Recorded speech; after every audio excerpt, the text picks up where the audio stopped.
हर साल कृपा का मेला आता है। इस साल भी कृपा का मेला आ गया है, तो हमने सोचा हम भी क्यों ना कृपा मेला चलें। तो हमने बाइक निकाला और हम कृपा मेले जाने के लिए तैयार हो गए। रास्ते में हमने बहुत कुछ इधर उधर के नज़ारे भी किए और आखिरकार हम कृपा मेला पहुंच गए। और इस दफ़ा कृपा मेला में बहुत रश था, बहुत ज़्यादा रश था। पार्किंग के भी चार्जेस वसूल किए जा रहे थे, कोई पूछने वाला भी नहीं था। बहुत ज़्यादा जलेबी और इसके भी स्टॉल थे, जहाँ देखो लोग ही लोग नज़र आ रहे थे। फिर हमने झूले की सैर की और बहुत ही मुश्किल से हमने अपने आप को कंट्रोल किया, क्योंकि हमारा दिल बहुत नरम है। और ये देखें लोग ही लोग आपको नज़र आ रहे हैं। और फिर हमने छोटे बच्चों के लिए, अपने बच्चों के लिए खिलौने ख़रीदे। खिलौने भी कोई नॉर्मल ही थे, कोई इतने अच्छे भी नहीं थे, बस गुजारा ही था। फिर भी हमने कहा बच्चों के खिलौने ले जाते हैं ताकि वो भी खुश हो जाएं। कल को कहीं ना कि हमारे अब्बू गए थे कृपा मेले और वहाँ से हमारे लिए कुछ भी नहीं लाए। हमने काफ़ी गाड़ियाँ देखी। फिर आगे हम मौत के कुएँ में, मौत का कुआं, जिधर एक छोटा सा बच्चा तकरीबन आई थिंक 18, 19, 20, ज़्यादा से ज़्यादा 17 या 18 साल का होगा और वो मौत का मोटरसाइकिल चला रहा था। फिर हम ऊपर पहुंच गए और वेट करने लग गए कि कब ये रश होगा और मौत के कुएं में वो मोटरसाइकिल चलाएगा। हाल तो ये बहुत मुश्किल काम है, लेकिन इसे एक्सपीरियंस लोग ही करते हैं ये काम। इस तरह लोगों का रश कशाकश बढ़ गया और फिर वो वक्त आ गया कि अब उसने अपना मोटरसाइकिल यहाँ पे स्टार्ट किया और मोटरसाइकिल भगाना शुरू कर दिया। अपनी ज़िंदगी अपनी हथेली पे रख के इस मौत के कुएं में वो मोटरसाइकिल चलाते हैं।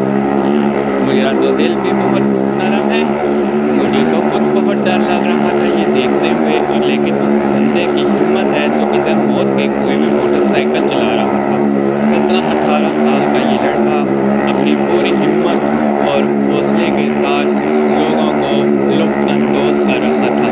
कुछ छोटे से बच्चे भी इसको देख के डर रहे थे, लेकिन इसने अब ऊपर तक आकर बच्चों से पैसे भी पकड़े और ये फिर आखिरकार मौत का कुएं में वापस आ गया। बहुत ज़बरदस्त काम किया इसने, मौत के कुएं में मोटरसाइकिल चला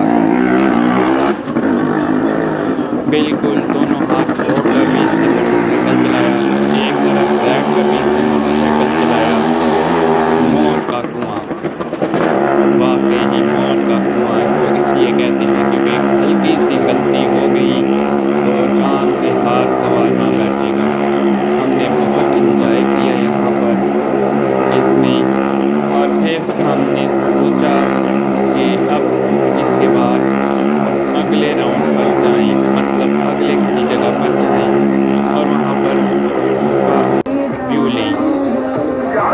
मौत के कुएं के बाद फिर हम पहुंच गए इधर उधर देखने और हमने देखा कि बहुत दुनिया आई हुई है। कोई गेमों से पैसे कमा रहा है, तो कोई शरबत पी रहा है, कोई ड्रैगन में बैठ के अपनी सैरो तफरीह कर रहा है। आज तक मुझे ये नहीं पता चला कि ये क्यों लगाए होते हैं, इसके अंदर जाना मैंने मुनासिब नहीं समझा। और फिर हमने यहाँ पे खड़े होकर उसका व्यू लिया, जिसमें हमने दिखाया कि कृपा मेले में क्या क्या चीज़ें होती हैं और अपने बाल भी सेट किए जो कि बाइक पे ख़राब हो गए थे। और यहाँ पे हमें अपने काफ़ी स्टूडेंट्स मिले। फिर हमें हमारे एक दोस्त जिसका नाम है शहरियार, उसने हमें चना चाट खिलाई और फिर हमने ये चना चाट बनते हुए आपको दिखा रहे हैं। फिर इसके बाद हम कुछ बोलता था, रेट पूछे हमने कुछ चीज़ों के और फिर हम बैठ गए और हमने चना चाट खाई। और फिर उसके बाद हमने मुख्तलिफ स्पीकर, मुख्तलिफ शॉप में जाके विंडो शॉपिंग की। विंडो शॉपिंग का मतलब होता है ख़रीदना, कुछ होता नहीं। जाके हमने पूछा कि ये चीज़ कितने की है और किस तरह आप दे रही हैं।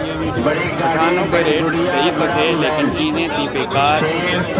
लेकिन फिर भी हमने ये कुछ पिस्तौलें खरीदी कि ठा करेंगे इसमें। ये ऊपर अब हम झूले पे बैठ गए। इस झूले पे बैठ के तो दिल मेरा कांप रहा था, और साथ में जो मेरे ये एक बच्चे दो बैठे हुए थे, ये मुझे बहुत डरा रहे थे झूले को उल्टा सीधा पुट्ठा करके। लेकिन मैंने खुदा का नाम लिया और आखिरकार हम इस झूले का सफ़र तय कर ही पाए, जो कि बहुत मुश्किल था। और फिर कोवा से हमने ओवरव्यू लिया किरपा मेले का। जनवरी 2024 किरपा मेला। इस दफ़ा रश था और काफ़ी रश था, और इस दफ़ा बहुत से लोग यहाँ पे आए हुए थे किरपे मेले। पहले इतना रश नहीं था यहाँ पर। और फिर हमने अपना बोरी बिस्तर उठाया और वापस आ गए। अगले साल फिर मेला होगा, पता नहीं हम होंगे या नहीं होंगे, लेकिन ये मेला हर साल यूं ही लगता रहेगा। खुदा हाफिज़।